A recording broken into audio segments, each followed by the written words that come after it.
Assalamualaikum warahmatullahi wabarakatuh. Alhamdulillah, para sahabatku, para teman-teman, semoga kalian mendapatkan limpahan rahmat yang besar dari Allah Subhanahu wa Ta'ala. Mukhtar bin Abi Ubaid As-Saqafi adalah orang yang hidup dalam masanya tabi'in, yang berasal dari penduduk Taif yang masyhur dengan kebangkitannya demi membalas dendam darah Imam Husain radhiyallahu an. Dia pertama kalinya menjadi tuan rumah dari Muslim bin Aqil, utusannya Imam Husain di Kufah, dan bekerja sama dengannya hingga akhir pergerakan. Tetapi saat terjadi peristiwa Karbala, ia berada dalam penjara Gubernur Ubaidillah bin Ziyad. Pada peristiwa kebangkitan Mukhtar, sejumlah besar dari para al-Guju dan pembunuh dalam peristiwa Asyura atau Karbala semuanya mati terbunuh. Sebagian ahli sejarah meyakini bahwa kebangkitan Mukhtar ini diizinkan oleh Imam Ali Zainal Abidin radhiyallahu anhu. Setelah Mukhtar berkuasa selama 18 bulan di Kufah, ia gugur di tangan Mus'ab bin Zubair, adik dari sahabat Abdullah bin Zubair radhiyallahu ta'ala anhu. Kuburannya terletak di samping Masjid Kufah, di dekat makam Muslim bin Aqil. Mukhtar adalah putra Abi Ubaid bin Mas'ud bin Amr bin Umair bin Auf bin Uqdah bin Ghirah bin Auf bin Thaqif As-Saqafi. Nama panggilannya Abu Ishaq dan lakabnya Kisan. Sebagian ahli sejarah mengatakan bahwa kelompok Syiah Kisaniyah dinisbatkan kepada Mukhtar. Kisan bermakna pandai dan cerdas. Menurut penukilan Asbagh bin Nubatah, pada suatu hari ketika Mukhtar masih kanak-kanak, Imam Ali radhiyallahu an mendudukkannya di lututnya dan memanggil Mukhtar dengan Kisan. Karena Imam Ali radhiyallahu an memanggilnya 2 kali dengan Kisan, maka ia dikenal dengan panggilan Kisan. Tapi sebagian riwayat lain mengatakan bahwa lakab Kisan diambil dari nama salah seorang penasehat dan pemimpin pasukannya yang mempunyai nama panggilan Abu Umrah Kisan. Mukhtar ini berasal dari Taif dan dari kabilah Saqif. Kakeknya Mas'ud Saqafi termasuk pembesar Hijaz yang diberi lakab Azimul Qaryatain, pemuka 2 desa.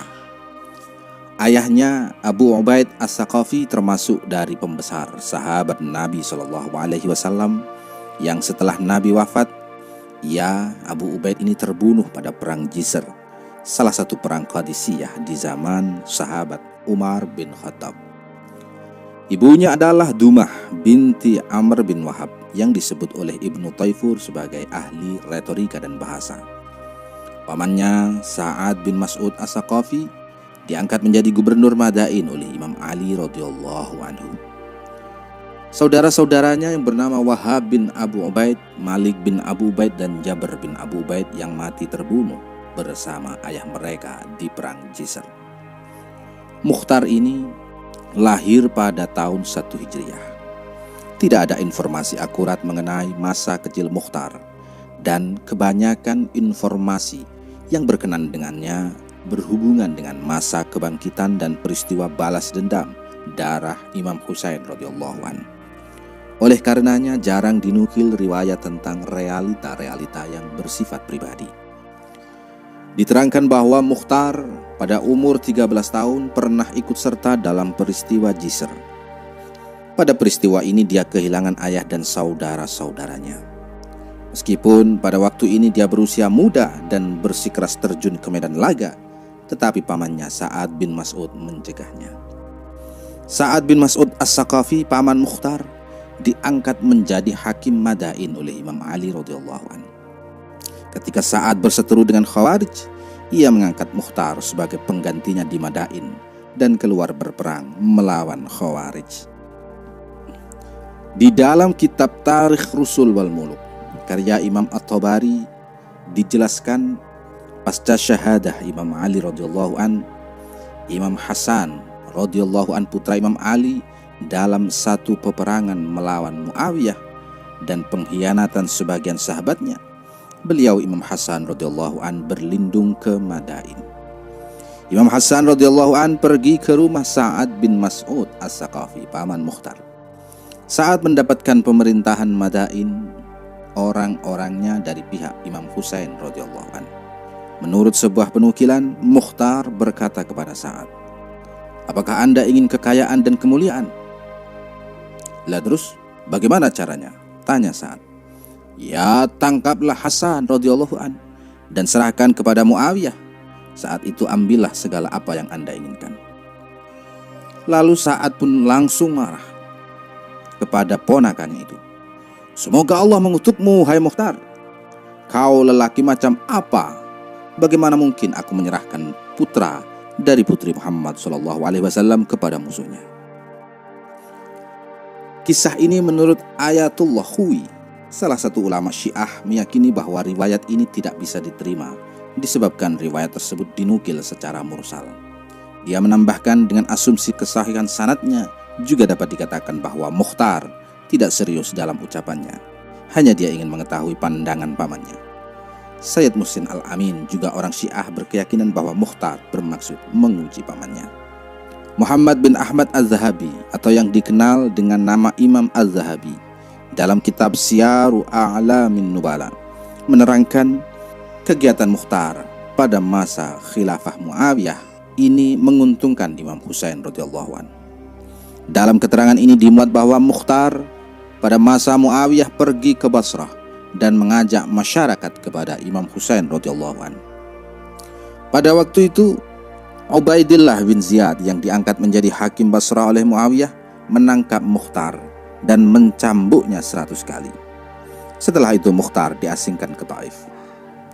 Literatur historis melaporkan ketidakhadiran Mukhtar dalam peristiwa Karbala ini tidak disengaja. Pada mulanya dia menjalin kerjasama dengan utusan Imam Husain radhiyallahu an ke Kufah dan mengadakan pergerakan-pergerakan melawan Bani Umayyah. Mukhtar termasuk di antara orang-orang yang segera membantu Muslim bin Aqil, sang utusan Imam Husain radhiyallahu an. Dan Muslim bin Aqil saat memasuki Kufah itu pertama pergi ke rumah Mukhtar.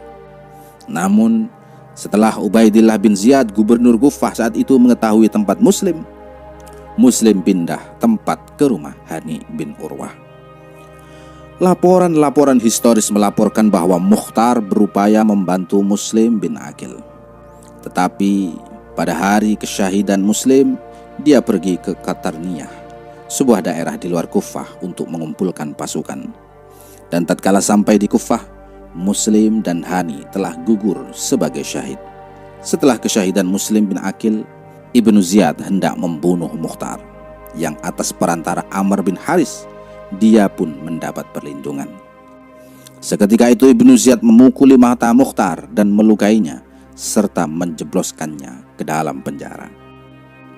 Mukhtar berada dalam penjara hingga akhir kebangkitan Imam Husain radhiyallahu an.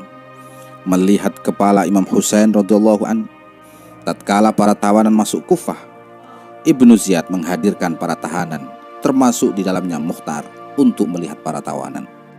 Saat itu di antara Mukhtar dan Ibnu Ziyad terjadi perkelahian mulut. Setelah itu, dengan melihat kepala Imam Husain radhiyallahu an, Mukhtar menangis dan berduka serta memukuli kepala dan wajahnya. Pasca peristiwa Karbala, atas perantara sahabat Rasulullah Abdullah bin Umar di sisi Yazid, dia pun Mukhtar ini dibebaskan. Sebab saudari Mukhtar, yakni Sofiyah binti Abu Ubaid, menjadi istri sahabat Abdullah bin Umar. Tentu Ubaidillah bin Ziyad saat Mukhtar dibebaskan memberi syarat padanya supaya tidak menetap di Kufah lebih dari 3 hari. Dan jika setelah 3 hari masih terlihat di Kufah, maka darahnya akan ditumpaskan alias langsung dibunuh. Kemudian untuk pertama kalinya Mukhtar berbaiat kepada Abdullah bin Zubair dengan syarat bermusyawarah dengannya dalam semua pekerjaan dan jangan bertindak sendirian, juga tidak boleh menentangnya. Dalam penyerangan pasukan Yazid bin Muawiyah ke Mekah dan pengepungan Abdullah bin Zubair, Mukhtar berada di sisinya berperang melawan bala tentara Yazid. Saat Abdullah bin Zubair mendakwakan kekhalifahan, Mukhtar melepas diri darinya dan pergi ke Kufah serta menyiapkan kebangkitannya. Pasukan Mukhtar ke Kufah 6 bulan setelah matinya Yazid bin Muawiyah pada pertengahan bulan suci Ramadan. Ibnu Zubair mengutus Abdullah bin Mu'ti ke Kufah sebagai gubernur. Namun Mukhtar lalu berperang dengannya dan berhasil mengalahkannya. Dalam pergerakan Tawabin ini adalah perlawanan kaum Syiah pertama kali setelah peristiwa Asyura dengan tujuan menuntut darah Imam Husain radhiyallahu an dan syuhada Karbala pada tahun 65 Hijriah atau 685 Masehi. Kebangkitan ini terjadi antara kaum muslimin dan pecinta Ahlul Bait dalam menghadapi pasukan Suriah atau pasukan Bani Muawiyah di daerah yang disebut dengan Ainul Wardah. Pemimpin kebangkitan itu adalah Sulaiman bin Surat al-Khuzai. Lah, di dalam pergerakan Tawabin ini Mukhtar tidak ikut-ikutan, sebab dia memandang pergerakan ini tidak bermanfaat dan menilai Sulaiman bin Surat al-Khuzai, tokoh Tawabin, tidak tahu strategi dan taktik perang. Atas ketidakhadiran Mukhtar, 4.000 orang dari 16.000 orang Tawabin yang telah berbaiat kepada Sulaiman menarik kembali baiatnya, sebab mereka melihat Sulaiman ini tidak pandai dalam taktik perang. Tentu saja saat terjadi pergerakan Tawabin, Mukhtar Saqafi ditangkap dan masuk penjara. Lalu setelah kekalahan pergerakan Tawabin ini, dari dalam penjara Mukhtar menulis surat kepada mereka yang masih hidup dan memberikan semangat. Para pemimpin Tawabin bermaksud membebaskan dia dari penjara, tapi Mukhtar mencegah mereka dan berkata bahwa ia akan cepat bebas dari penjara. Kali ini Mukhtar dibebaskan antara perantara Abdullah bin Umar pula. Pada tahun 14 Rabiul Awal 66 Hijriah, Mukhtar Saqafi bangkit demi balas dendam darah Imam Husain radhiyallahu an, dan orang-orang Kufah menyertai dia dalam kebangkitan ini. Dia berulang kali berkata, "Demi Tuhan, jika aku bunuh 2/3 dari orang Quraisy, maka 1 jari dari Imam Husain pun belum terbalaskan." Dalam kebangkitan ini dia membunuh Shimr bin Dzil Jaushan, Khuli bin Yazid, Umar bin Sa'ad dan Ubaidillah bin Ziyad. Dalam kebangkitan ini Ibrahim bin Malik Athar menjadi pemimpin pasukan, dan dialah yang membunuh Ubaidillah bin Ziyad di Mosul, Irak. Ketika Mukhtar mengirim kepala Ubaidillah bin Ziyad kepada Muhammad bin Al-Hanafiyah bin Ali bin Abi Thalib, ia sedang makan dan berkata, "Syukur kepada Allah, ketika kepala Husain radhiyallahu an dibawa ke Ibnu Ziyad, ia sedang makan. Dan kami dalam kondisi ini pula saat kepala Ibnu Ziyad dibawa kepada kami."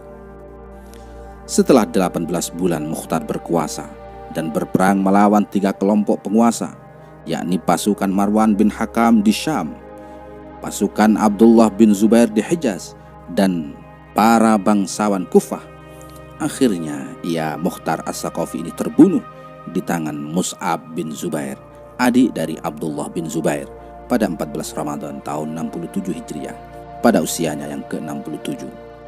Tangan Mukhtar diputus atas perintah Mus'ab dan digantung di dinding Masjid Kufah.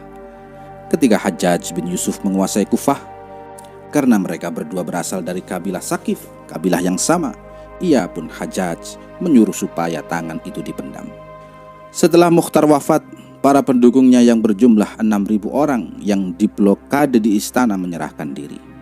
Akan tetapi Mus'ab mengeluarkan perintah eksekusi untuk mereka semua.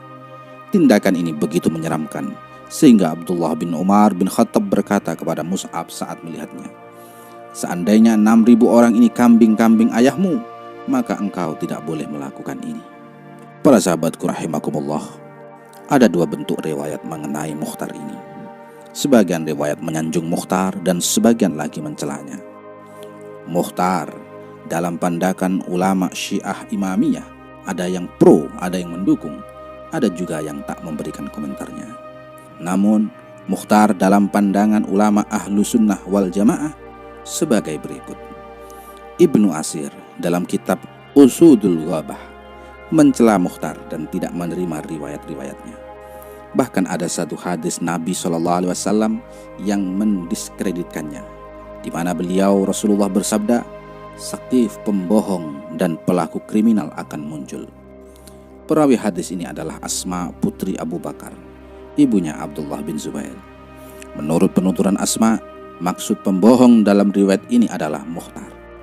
Tampaknya sebutan pembohong pertama kali digunakan oleh Hajjaj bin Yusuf untuk Mukhtar, dan dia menyuruh masyarakat untuk mengutuk Imam Ali radhiyallahu an dan Mukhtar. Taqiyuddin Ahmad al-Maqrizi memandang Mukhtar ini bagian dari Khawarij. Para sahabatku, demikian kisah ini untuk segala yang mengandung kontroversial atau segala yang mengandung kisah-kisah yang masih diragukan. Kami mohon maaf yang sebesar-besarnya.